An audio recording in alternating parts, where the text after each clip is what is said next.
عزیزان ملت، تم ایک کام کرو، اسے پردے کو اٹھا دو تاکہ پتہ تو چلے ان کا. اسے پردے کو چلو اچھا رہنے دو، چھوڑ دو. یہ جو ہے نا پردے کے پیچھے کھڑے ہو کے سمجھے کہ ہمیں کوئی دیکھ نہیں رہا، اور یہ ایسا ہی ہو گیا جیسے پہلے دور میں. اب تو خیر سبھی گھروں میں ماشاءاللہ استنجے خانے بن گئے. پہلے دور میں لوگ آس پاس جایا کرے تھے نا، گاؤں کے آس پاس جایا کرے تھے صبح صبح استنجا کرنے کے لیے، بڑا استنجا.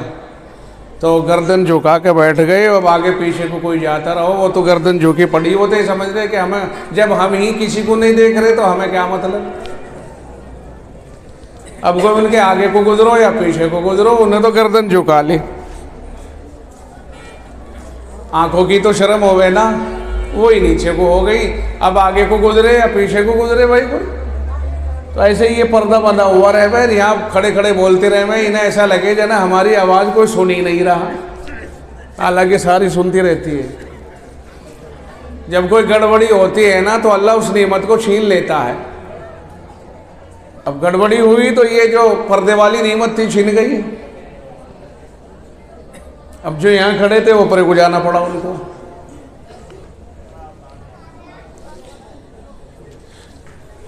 گلشن رشیدیہ کے 9 شگفتہ پھولوں. نہیں سمجھ میں آیا کیا کہا؟ گلشن رشیدیہ. کہیں بھی چلے جائیے مولانا عبد الرشید صاحب کا نام تمہارا پیچھا نہیں چھوڑے گا انشاءاللہ. مجھے جب بھی میں اس رادھنے میں کو گزرتا ہوں تو ہمیشہ وہ عظیم شخصیت یاد آتی ہے. بہت ہونہار اللہ نے، بہت باصلاحیت اور موقع شناس اور رادھنے جیسے گاؤں کی نبض کو جاننے والا بنایا تھا ان کو. رادھنا اور آگرہ ایک سے لگے ہیں دونوں. رادھنا اور آگرہ کچھ اور مت سمجھ لینا آپ، کبھی سمجھو کہ آگرے کا مطلب کچھ اور ہے. مطلب یہ ہوا کہ بہت بڑا ہے آگرہ تو بہت بڑا ہے رادھنا. وہاں کو جمنا جا رہی ہے تو یہاں کو ایک نہر جا رہی ہے رادھنے میں کو. تو رادھنے میں اور آگرے میں بہت مماثلت ہے ماشاءاللہ. پتہ نہیں آواز دب سی رہی، دیکھے کچھ چلے گی تو چلائیں گے، نہ چلے گی تو وہی دیکھ لیں گے، جو ہوگا سو ہوگا، دیکھا جائے گا. اللہ قبول فرمائے. دن بدن اور ہر سال ہم یہ دیکھتے ہیں کہ رادھنے کے لوگوں کو مدرسے کے ساتھ میں تعلق بڑھتا جا رہا ہے ماشاءاللہ. ہر پچھلا سال آنے والے سال کے مقابلے میں ہلکا ہو جاتا ہے، اور آنے والا سال پچھلے والے سال کو دبا دیتا ہے. اللہ کا شکر ہے ابھی بھی بہت بڑی تعداد ہے. اگر یہ سارے منظم سے ہو کر کے بیٹھ جائیں تو ایسا محسوس ہوگا کہ چاروں کونے بالکل ایسے برابر ہو گئے. دیکھو کسان اپنے کھیت کو دیکھ کر اس وقت خوش ہوتا ہے جب اس کا کھیت چاروں طرف سے برابر بھرا ہوا ہو، جیسے آج کل گیہوں کی کھیتی ہے، اور وہ ایک کونے سے دوسرے کونے تک چاروں کونے برابر اگر کھڑے ہوں تو مہمان بھی اگر کوئی گھر پہ آتا ہے، وہ 2-3 گھنٹے کے لیے بھی اگر آ گیا تو وہ کسان یہ سمجھتا ہے کہ کھیت دکھا کے لاؤں تاکہ میری تعریف ہو کہ کیا ٹھکانے بھائی رشتہ دار کی کھیتی کے جواب نہیں. اب وہ بہانہ بنا کر کے اسے کھیت پہ لے جاتا ہے ٹہلانے کے لیے، اور اب ظاہر ہے کہ جب کھیتی اچھی کھڑی ہے، گیہوں اور فصل اچھے ہیں، تو وہ بہت خوش ہوتا ہے کہ بھائی ماشاءاللہ بہت کو کون سا بیج ہے بھائی، کیا کیا کھاد ڈالا ہے. تو بڑی تعریف ہوتی ہے، اور رشتہ داروں میں بھی بتاتا ہے کہ بھائی ہمارا رشتہ دار بہت محنتی ہے اور بہت شاندار کھیتی کرنا جانتا ہے. لیکن ہماری سمجھ میں نہیں آتا یہ ہماری کھیتی دڑیوں دڑیوں کیسے ہوتی ہے. دڑیوں دڑیوں نہیں سمجھتے، کہیں سے بھر جاوے اور کہیں سے بہت بھاری بھرکم ہو جاوے. ایسا لگ رہا ہے جیسے کہیں کو کڑی کا کھاس زیادہ پڑ گیا اور کہیں کو ایک مٹھی بھی نہیں پڑا ہو.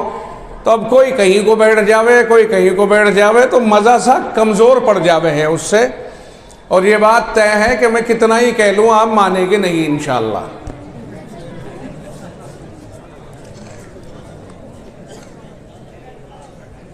چلو خیر بیٹھے رہو. میں چاہتا ہوں کہ بھائی دھیان سے سنیں, چاہے کوئی کھڑا کھڑا سنے یا پڑا پڑا سنے, اس سے کوئی مطلب نہیں. کھڑے رہو یا پڑے رہو لیکن سنو دھیان سے. آپس میں بات چیت نہ کریں. اور تھوڑی سی دیر میں آپ دیکھ رہے ہوں گے تھوڑا سا آواز پر دباؤ بنا ہوا ہے.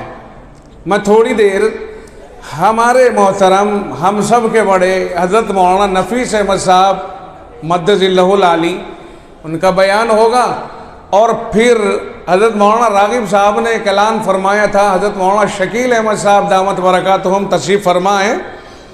پھر پہلے ہو یا بعد میں ہو, بہرحال ان بزرگوں کا بیان ہوگا اور معیاری بیان ہوتا ہے.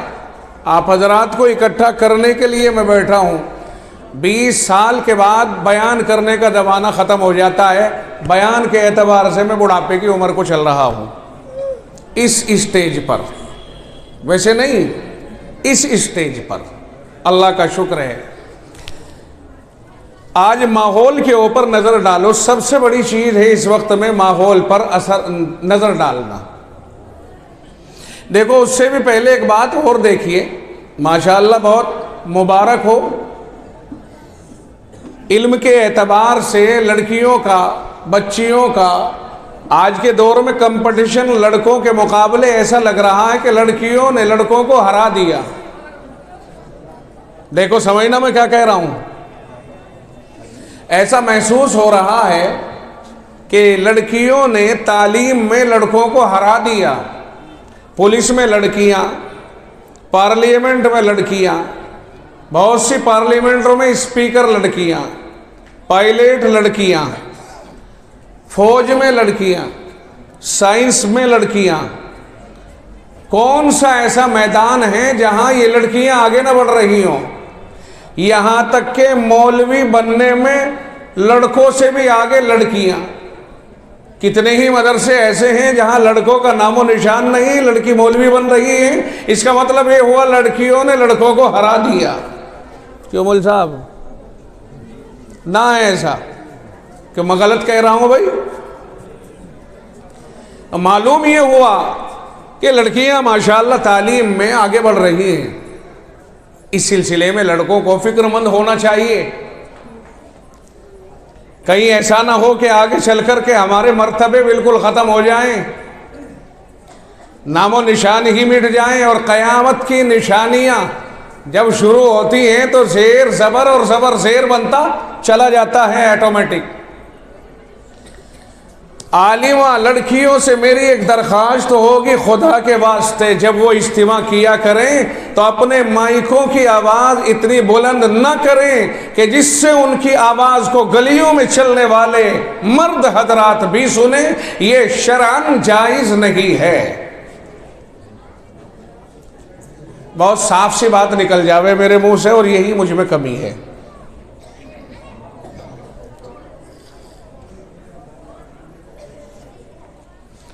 قرآن کریم کے اندر رب ذوالجلال نے ارشاد فرمایا وَقُلْ لِلْمُؤْمِنَاتِ يَغْضُضْنَ مِنْ أَبْصَارِهِنَّ. لڑکیوں کے لیے بھی, عورتوں کے لیے بھی, اور اس سے پہلی آیت میں مردوں کے لیے فرمایا تھا وَقُلْ لِلْمُؤْمِنِينَ يَغْضُضُوا مِنْ أَبْصَارِهِمْ. اے نبی آپ ان مرد ایمان والوں سے کہہ دیجئے کہ نظریں نیچی رکھا کریں. کیا جی؟ نظریں نیچی رکھا کریں, یعنی غیر محرم عورتوں کے اوپر اپنی نظریں نہ ڈالا کریں. وَيَحْفَظُوا فُرُوجَهُمْ, پیشاب گاہوں کی حفاظت کیا کریں. ذَلِكَ أَزْكَى لَهُمْ, یہ ان کے لیے ایک پاکیزگی کی چیز ہے, بہت پاکیزگی کی چیز ہے. ان اللہ خبیر بما یصنعون, اللہ تعالی خوب جانتا ہے جو وہ کر رہے ہیں. مردوں کے لیے آرڈر آیا کہ نگاہیں نیچی رکھیں, کسی غیر محرم پہ نہ ڈالیں, اور اپنی خواہش نفس پر کنٹرول کریں. پھر عورتوں کے لیے اللہ رب العزت نے بہت لمبی آیت ارشاد فرمائی وَقُلْ لِلْمُؤْمِنَاتِ يَغْضُضْنَ مِنْ أَبْصَارِهِنَّ. اور اے نبی آپ مومنین مومنات ایمان لانے والی عورتوں سے کہہ دیجئے, جہاں تک میری آواز جا رہی ہے اور مستورات، یہ آواز سن رہی ہو بہت دھیان سے سنیں. وَقُلْ لِلْمُؤْمِنَاتِ يَغْضُضْنَ مِنْ أَبْصَارِهِنَّ، مومنات سے کہیے، ایمان والی عورتوں سے کہیے نگاہیں نیچی رکھا کریں. وَيَحْفَظْنَ فُرُوجَهُنَّ، خواہشات نفس کی حفاظت کیا کریں. وَلَا يُبْدِينَ زِينَتَهُنَّ، اور اپنی زینتوں کو ظاہر نہ کریں، اپنی زینت ظاہر نہ کریں. آج ہم دیکھتے ہیں، یہی رک کر کے میں آگے بڑھوں، کہ ہم دیکھتے ہیں کہ عورتیں شادی بیاہوں میں، منڈپوں میں نئے کپڑے پہنا سلوا کر، نیا جوڑا خریدوا کر، مرد کی سیلری ہو یا نہ ہو، مرد کی کمائی ہو یا نہ ہو، اسے نئے جوڑے چاہیے، 2 ڈھائی ہزار کے جوڑے. مرد 500 روپے میں سلائی سمیت کام چلا لیتا ہے، مگر عورتوں کو 2-2.5 ہزار روپے کا جوڑا چاہیے، ساتھ زیور چاہیے، سارا نظام نیا چاہیے. مرد ایک جوڑے کو 5 سال تک چلا لیتا ہے.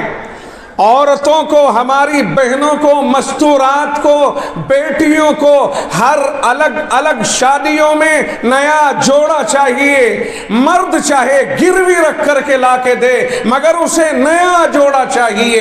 اور یہی وجہ ہے، کمپنیوں نے بھی خوب اچھی طرح سمجھ لیا کہ عورتیں نئے کپڑوں کی رسیاں ہوتی ہیں، اسے 1 سال نہیں ہوتا کہ ریجیکٹ کر دیا جاتا ہے، اور کہنی جی اب نہیں چل رہا یہ، اجی کہاں چل رہا، پرانا ہو گیا یہ تو. نئے نام، میرے اور آپ کے کپڑوں کے نئے نام نہیں آئیں گے، مگر مستورات کے کپڑوں کے نئے نام رکھ کر کے آئیں گے. صاحب اس سال یہ آیا ہے. شادیوں میں، بیاہوں میں پردہ برائے نام. میں گاؤں میں بیٹھ کر کے یہ باتیں کر رہا ہوں، کسی شہر میں نہیں. گاؤں والوں میں حیا زیادہ ہوتی ہے، گاؤں والوں میں اخلاص بہت زیادہ ہوتا ہے، تہذیب بہت معیاری ہوتی ہے. شہری تہذیب تو مختلف لوگوں کے ملنے سے بگڑ جاتی ہے، مگر گاؤں کی تہذیب الحمدللہ محفوظ رہتی ہے. گاؤں کے اندر حیا اور شرم بھی محفوظ رہتی ہے. اب گاؤں کے اندر بھی تھوڑا شہروں کا اثر آنے لگ گیا. اور صاحب شادیاں کریں گے تو پہلی تباہی کہ وہاں شادی سے پہلے، نکاح سے 1 دن پہلے دعوت کریں گے جسے منڈھا کہا جاتا ہے. شرعاً اسلام کے خلاف ہے. منڈھا اسلام سے تعلق نہیں رکھتا ہے. منڈھا غیر اسلامی رسم ہے جسے ہم نے اختیار کیا ہے. کاش کے اسی کھانے کو 1 دن کے بعد دے دیتا تو ولیمہ کہلاتا. ولیمہ سنت ہے، نبی کا طریقہ ہے، نبی سے ثابت ہے. اور جو چیز نبی سے ثابت ہوتی ہے خیر اسی میں ہوتی ہے، جو چیز نبی سے ثابت نہیں اس میں خیر کہیں دور تک بھی نہیں. آپ ایمانداری سے بتائیے، منڈھا چلتا ہے یا نہیں چلتا؟ پتہ نہیں چلتا یا نہیں چلتا؟ تو چلتا ہے تو ہاتھ اٹھا کے بتا دیجئے. اور منڈھے کو ہم ضروری سمجھتے ہیں باقاعدہ؟ نہیں صاحب، منڈھے کی روٹی تو ضرور دیں گے. ایک جگہ شادی ہو رہی تھی، میں نے ان کو، رشتہ دار تھے، ان کو سمجھایا کہ بھائی 1 دن تم نے ولیمہ دینا یا نہیں دینا؟ انہوں نے کہا جی کہاں انتظام ولیمے کا. تو میں نے کہا نہیں، منڈھا تو دیکھو جی ضرور دینا پڑے گا، منڈھا تو دیکھو ضرور دینا پڑے گا. میں نے کہا اسی کو روک کر کے اگلے دن دے دیو، تم یہی ولیمہ بن جائے گا. نہیں مانے. مجھے رپورٹ ملی ہے، میں تو شریک نہیں ہوا، لیکن مجھے پتہ چلا ہے کہ انہوں نے منڈھا دیا ہے، ولیمہ نہیں کیا ہے. ولیمہ واجب نہیں ہے، اگر کر لیں تو ثواب ملے گا، نہ کرے تو گناہ نہیں ملے گا. لیکن منڈھا ولیمے کو ختم کرنے کے لیے باضابطہ طریقے پر ایک رسم ہے. جہاں سنت کا مقابلہ منڈھے سے ہوگا وہاں سنت جاتی رہے گی. تو ایک تو غلطی ہمارے یہاں یہ ہو رہی ہے کہ ہم 1 دن پہلے کھانا کھلاتے ہیں. کہنے لگے جی پھر رشتہ دار آنے کے نہیں، کیوں نہیں آنے کے؟ جسے آپ سے تعلق ہوگا وہ آئے گا۔ اجی بہت سے رشتہ دار اعتراض کر جائیں گے، لو صاحب ہمیں پہلے بلایا نہیں۔ یاد رکھیے یہ شیطانی وساوس ہیں، اگر آپ سنت پر عمل کرنے کے لیے مخلص ہوں گے انشاءاللہ آپ کا رشتہ دار آپ کے اخلاص کی وجہ سے اللہ تعالیٰ اس کے دل کے اندر توفیق ڈالے گا اور وہ آپ کی مخالفت نہیں کرے گا۔ شرط یہ ہے کہ آپ سنت پر عمل کرنے کو تیار ہوں۔ بتائیے آپ تیار ہیں یا نہیں ہیں؟ یعنی آپ منڈے کی رسم کو ختم کرنے کی کوشش کر لیں گے؟ کر سکتے ہیں نا؟ کوئی یہاں جو اہل محفل بیٹھے ہوئے بس وہ بتا دے مجھے کہ انہیں تو منڈے کو ختم کرنے پر کوئی اعتراض نہیں ہے۔ بھائی آپ کو اعتراض نہیں ہے نا؟ آپ کو اگر اعتراض نہیں ہوا انشاءاللہ پورے گاؤں کو اعتراض نہیں ہوگا اور تمام رشتہ داروں کو اعتراض نہیں ہوگا۔ شرط یہ کہ آپ سنت پر عمل کرنے کے لیے تیار ہو جائیے۔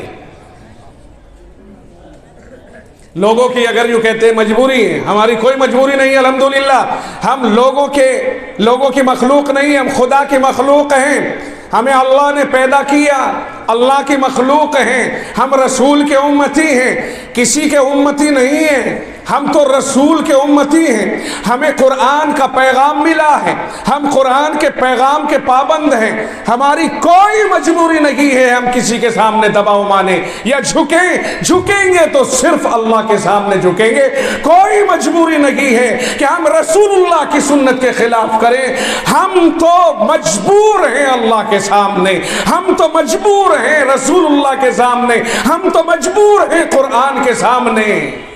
کیا ہماری زبان پر یہ جملے نہیں آ سکتے؟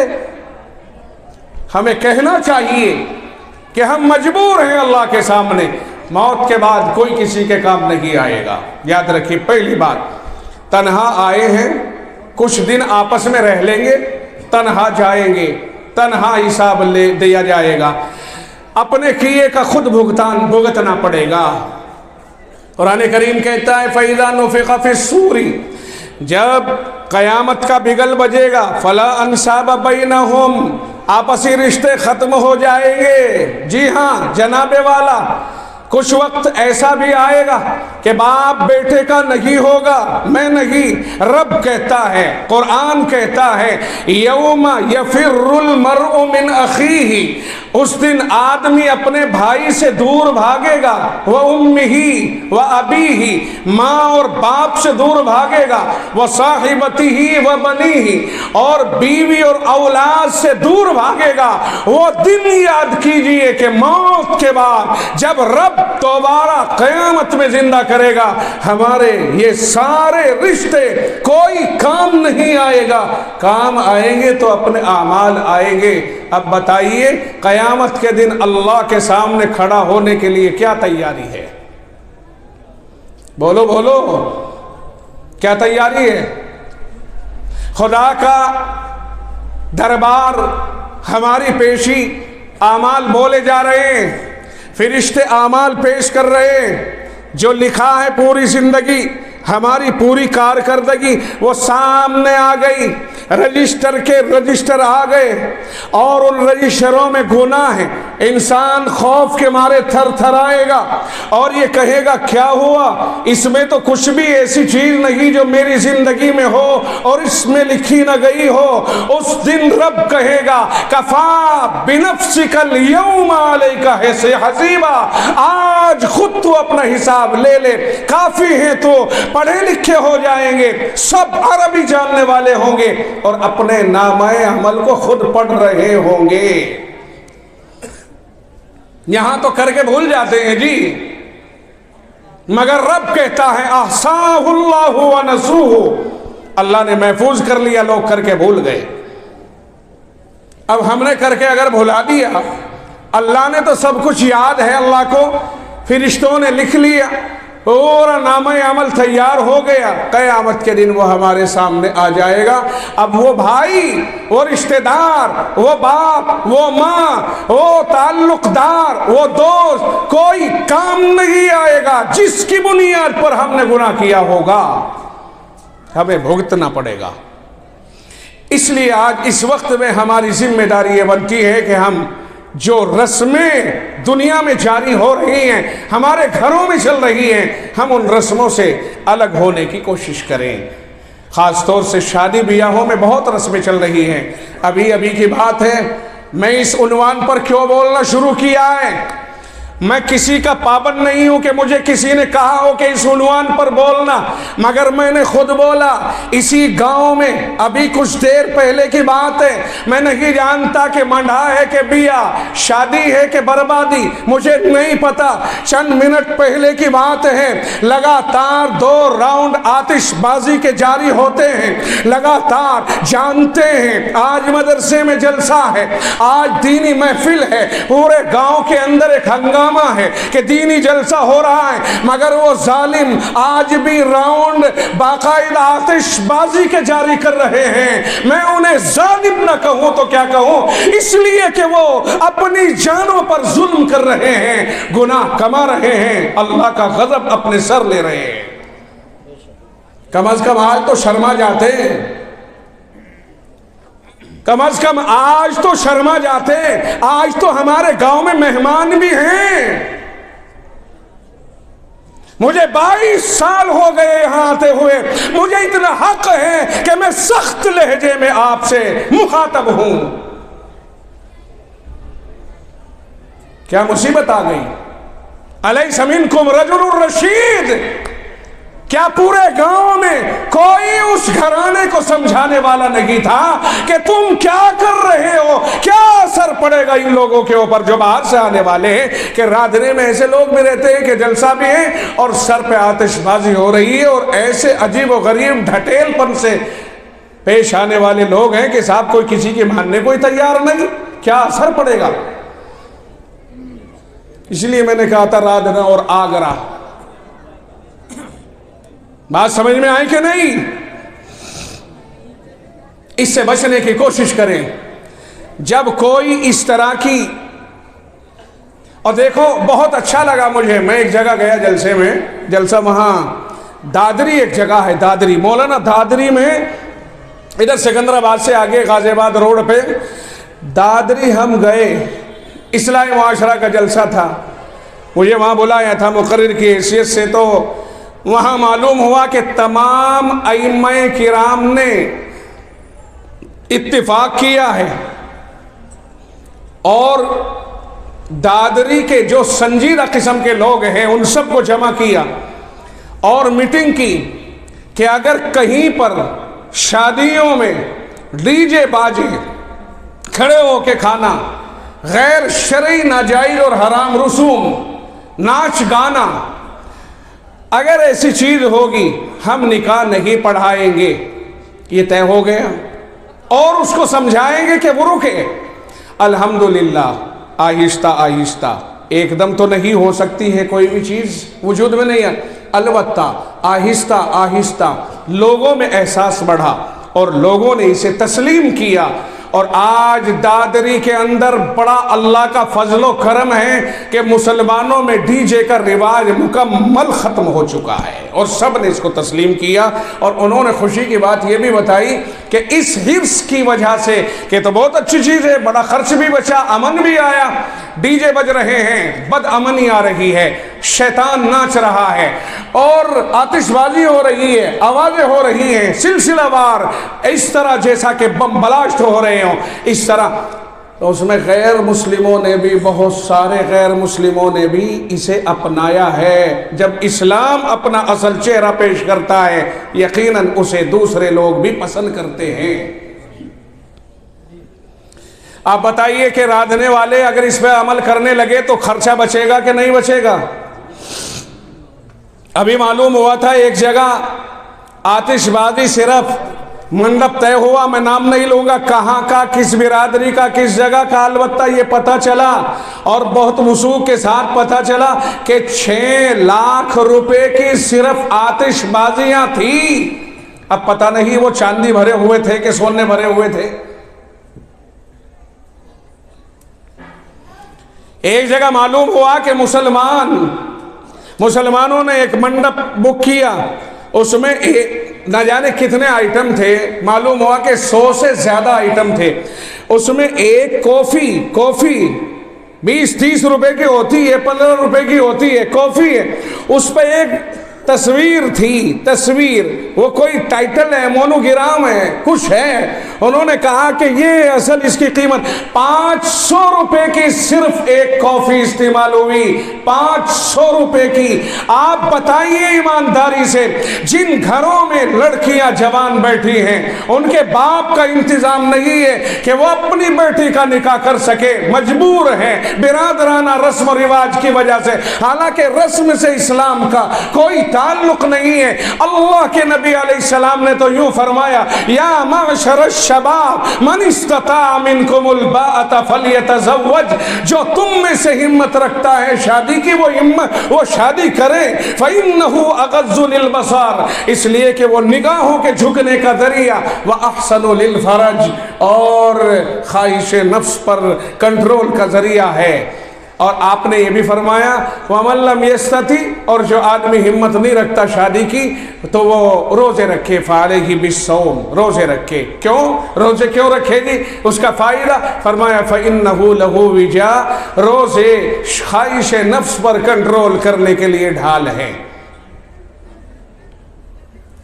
حدیث پاک نے صاف کیا، اسے سمجھنے کی ضرورت ہے میرے عزیزوں، نوجوانوں، خاص طور سے میں آپ سے کہہ رہا ہوں، آپ کا باپ، آپ کی اماں، آپ کا بڑا بھائی، آپ کی بڑی بہن، آپ کے بڑے بہنوئی، آپ کے رشتہ دار، یار، دوست و احباب آپ کے کام نہیں آئیں گے، کل قیامت میں سوال آپ سے ہوگا۔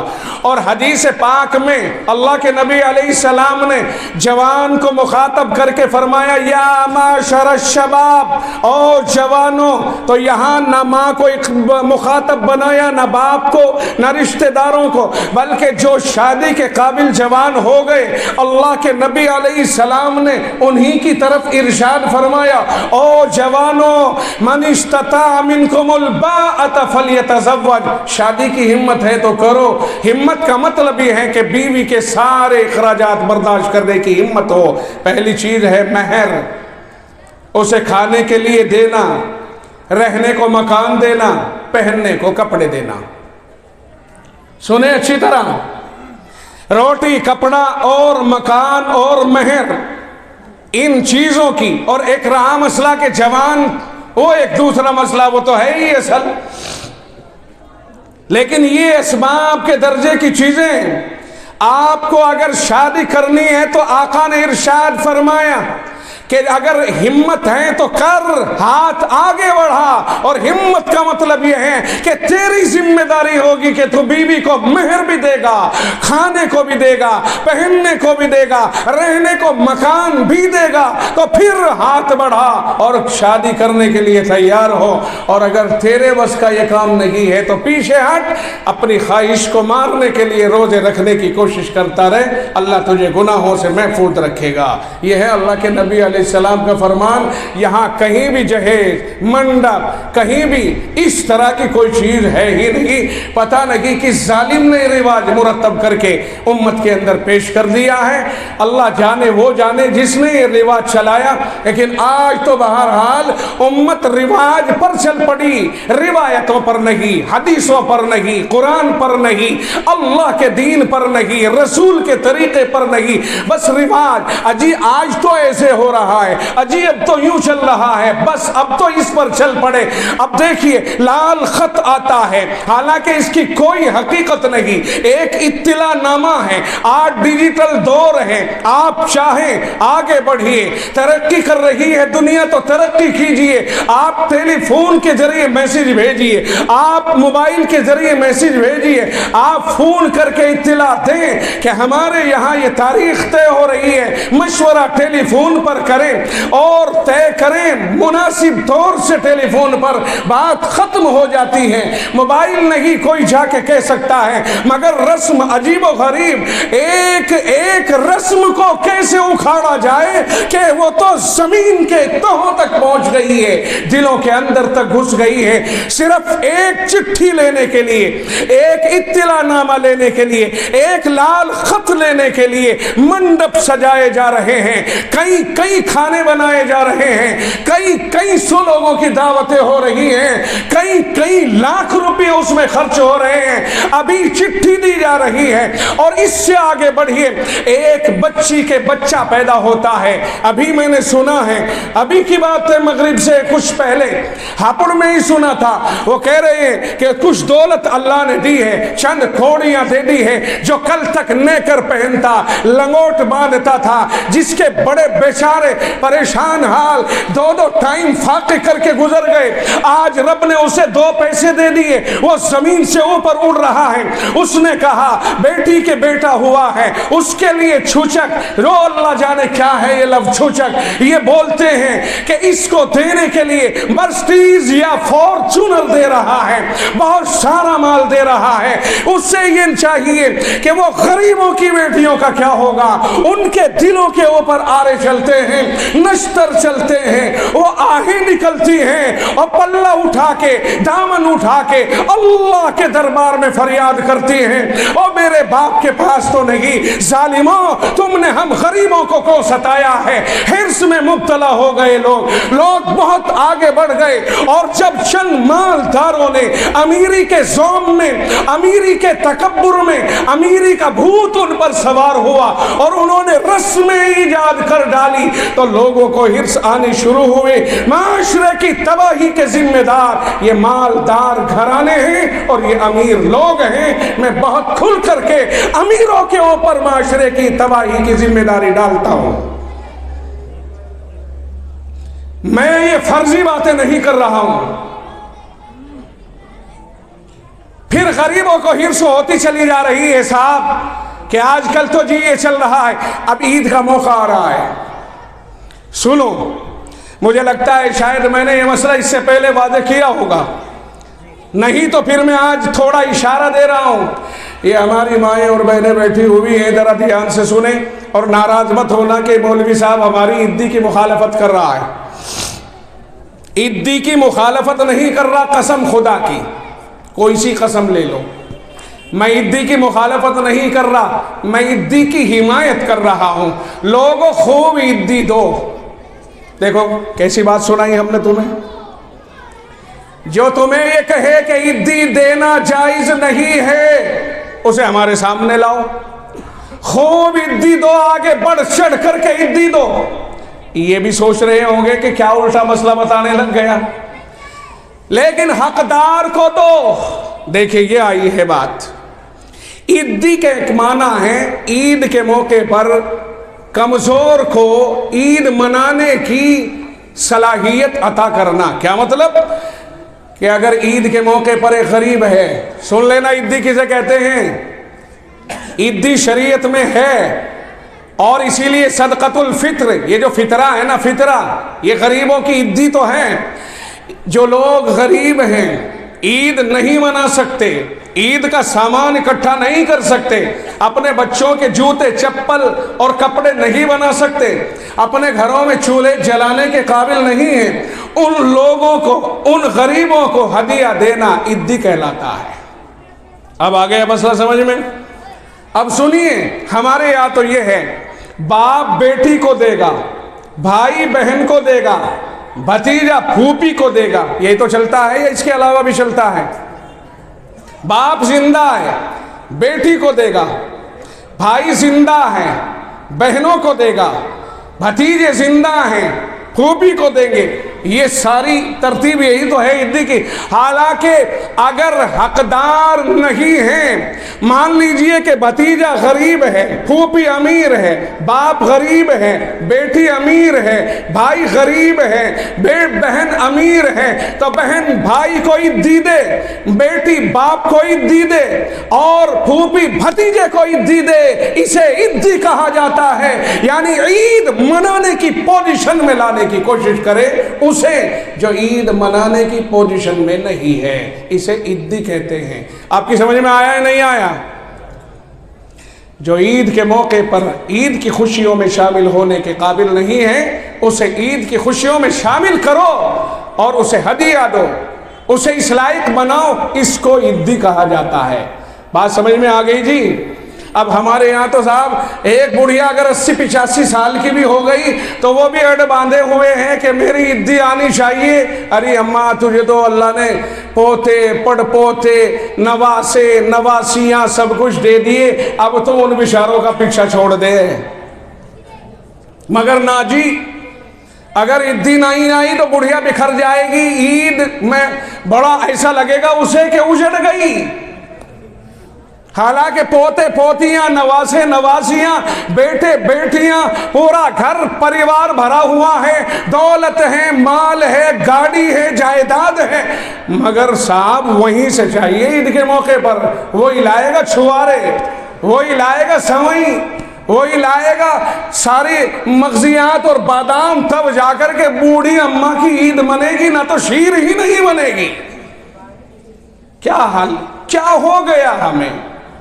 آپ کی عیدی کا مطلب سمجھ میں آ گیا جی؟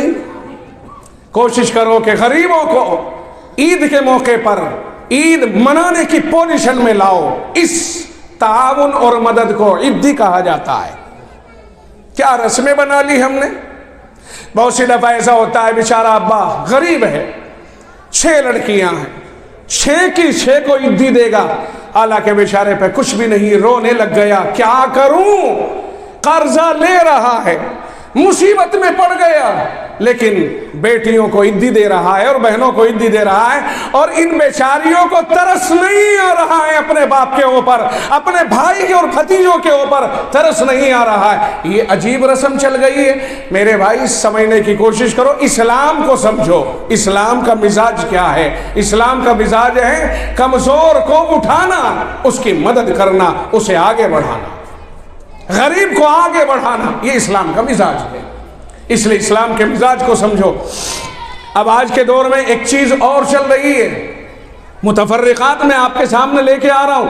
آج اس وقت میں ہمارے سامنے خاص مسئلہ اور ہے جس نے پورے ملک کو اس کی لپیٹ میں لے لیا, اور میں عام طور سے اس سلسلے میں اپنی بہنوں کو, اپنی بیٹیوں کو, اپنی ماں کو مخاطب کر رہا ہوں, اور اپنے بھائیوں کو بھی مخاطب کر رہا ہوں کہ ایک عجیب و غریب وبا چلی ہے, کئی سالوں سے چل رہی ہے, مگر اب تو تیزی کے ساتھ ہمارے گھروں میں گھس گئی کہ تھوڑا سا ایک سموہ لون کے نام سے چلا ہے چکر, عورتوں کو لون دیا جا رہا ہے. کوئی ایک عورت ایجنٹ بن گئی اور اس نے عورتوں کی تشکیل کی کہ صاحب تمہیں لون مل جائے گا, اور سستے سود کے اوپر لون مل جائے گا. 20,000 30,000 25,000 لون مل رہا ہے, عورتوں ہی کو دیا جا رہا ہے. کمپنیاں بنی ہوئی ہیں بے ایمانوں کی, وہ آتے ہیں اور ہماری عورتوں کے درمیان بیٹھتے ہیں, میٹنگیں لیتے ہیں, اور پھر باضابطہ لون دیا جاتا ہے. وہ لون بعض مرتبہ شوہر کے علم میں آتا ہے اور بعض مرتبہ نہیں آتا. اگر شوہر لون اس سے لوا رہا ہے, یعنی شوہر اپنی بیوی کو یا اپنی بیٹی بہن کو لون لینے کی ترغیب دے رہا ہے اور وہ لون لے رہی ہے, تو یہ دیوس پن ہے. ہرگز ایسا نہیں ہونا چاہیے. اس وقت میں اس وبا میں عموم آتا جا رہا ہے, اس کے نتائج بے انتہا خطرناک نکل رہے ہیں. اگر میں آپ کو بتاؤں آپ تعجب کرو گے, اور ہو سکتا ہے مجھے یہ کہیں کہ مولانا صاحب خواہ مجمع میں الزام نہ لگائیے کسی کے اوپر, کسی کی آبرو پہ ہاتھ مت ڈالیے, مگر میں اتنا کھل کر نہیں کہوں گا جتنا کھلا ہوا مسئلہ اس معاملے میں چل رہا ہے. عورتوں سے سود ادا نہیں ہوتا, وہ قسطیں ادا نہیں ہوتی ہیں. نہ جانے کتنی عورتیں ایسی ہیں جو مجبور ہو گئی اور مجبوریوں سے انہوں نے فائدہ اٹھانے کی کوشش کی اور وہ فائدہ اٹھانے لگ گئے. اگر ہم نے اپنے ملک بھر میں معاشرے میں اس کے اوپر نظر نہ کی, بالخصوص پڑھے لکھے لوگوں نے اس کا تعاقب نہ کیا, تو یاد رکھیے پھر ہمارا معاشرہ بدکاریوں میں مبتلا ہو سکتا ہے. اللہ ہماری حفاظت فرمائے. میں اشارہ آپ کو دے دیا ہے, عقل مندوں کو اشارہ کافی ہوتا ہے, اس سے زیادہ مجھ سے وضاحت نہ کرے, ورنہ میں تو بہت آگے کی رپورٹ جانتا ہوں. اب آپ بتائیے, آپ کے پاس اس کا کوئی بدل موجود ہے؟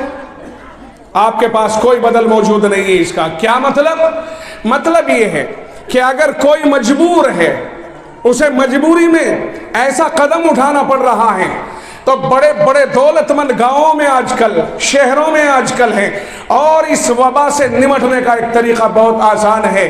ایک مسجد کے علاقے میں مثال کے طور پر 200 گھر آتے ہیں، دوسری مسجد کے علاقے میں 100 گھر آتے ہیں، تیسری مسجد کے علاقے میں 250 گھر آتے ہیں۔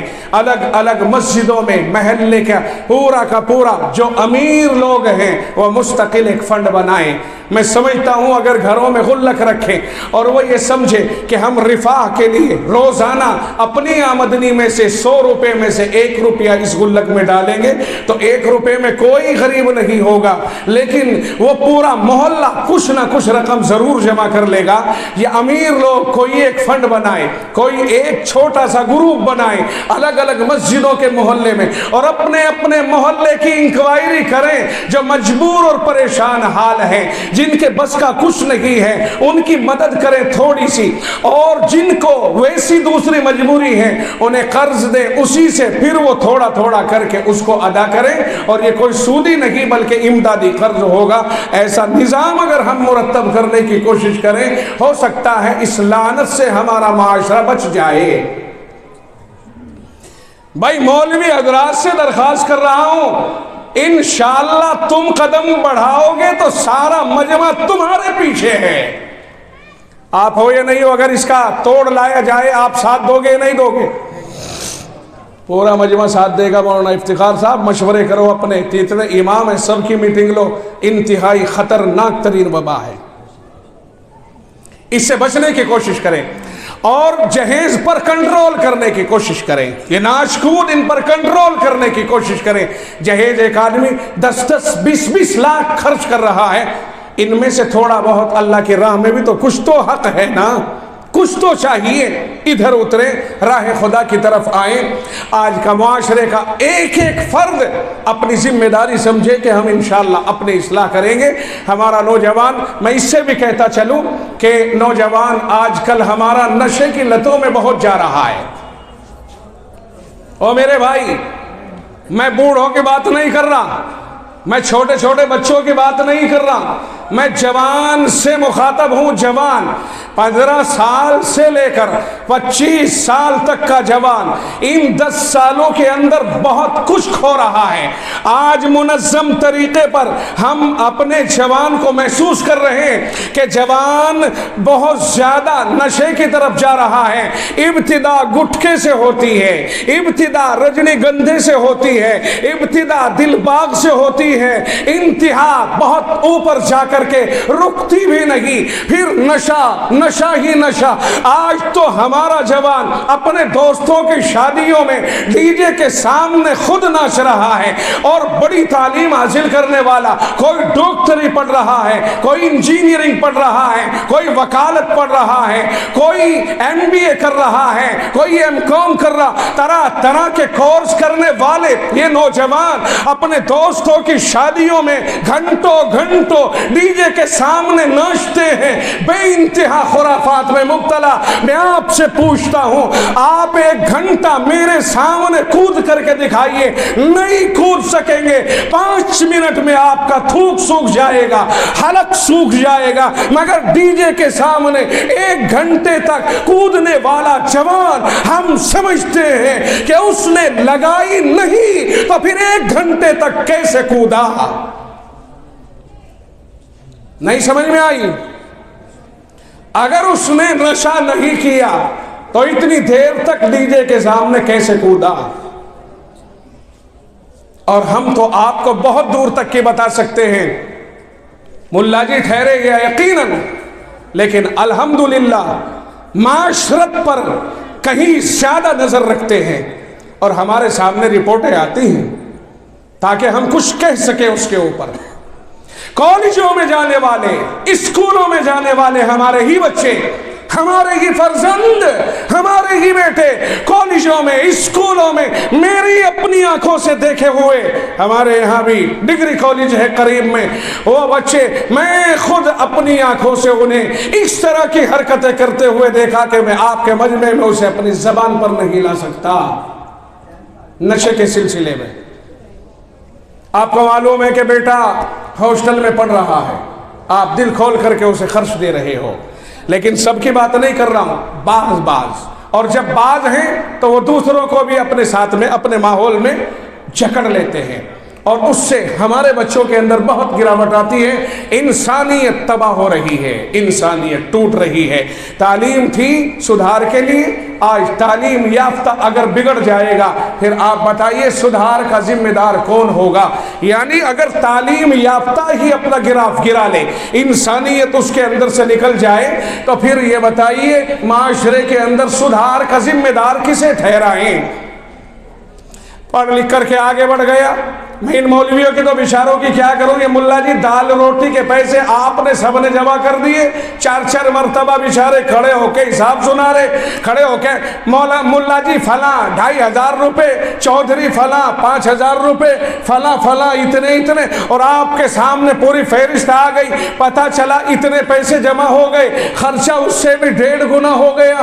میں ان کی بات نہیں کرتا بیچاروں مسکینوں کی، 100 200 1000 2000 میں کبھی لکھنے میں چوک ہو جائے تو بہت بڑے بے ایمانی ہے۔ میں بات ان کی کر رہا ہوں جو پڑھ لکھ کر کے تعلیم یافتہ ہو کر کے پھر آگے بڑھے، پارلیمنٹوں تک پہنچ گئے، ادھیکاری بن گئے، کرسی اقتدار تک پہنچ گئے، اور جب وہ قومی گھوٹالے میں نظر آتے ہیں 5000 کروڑ 10,000 کروڑ 20,000 کروڑ، ایسے گھوٹالے، ایسی بدماشیاں، ایسی بے ایمانیاں ان پڑھے لکھوں کی ہوتی ہیں جنہیں قوم نے پڑھایا تھا یہ کہہ کر کہ انسانیت آئے گی، اور یہاں درندگی اور حیوانیت آ رہی ہے، خزانے لٹ گئے، لیکن انسانیت کہاں گئی؟ انسانیت کو تلاش کرو، اللہ انسانیت کی طرف ہمیں لائے، اللہ بے ایمانی سے ہمیں بچائے، اللہ حرام کھانے سے ہمیں بچائے۔ خداوند عالم حرام کھانوں کی دعائیں قبول نہیں کرتا، یہ طے ہے۔ کیا ہے جی؟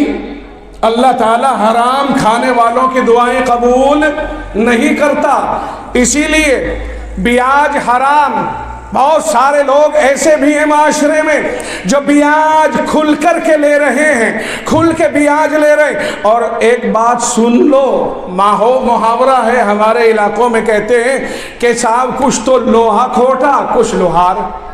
بھائی لوہے کا کام کرنے والوں کو لوہار کہتے ہیں، کسی کو برا نہ لگے، میں کسی کو برا ماننے کے لیے نہیں کہہ رہا ہوں، میں تو ایک محاورے کا ذکر کر رہا ہوں۔ مطلب کیا ہوا؟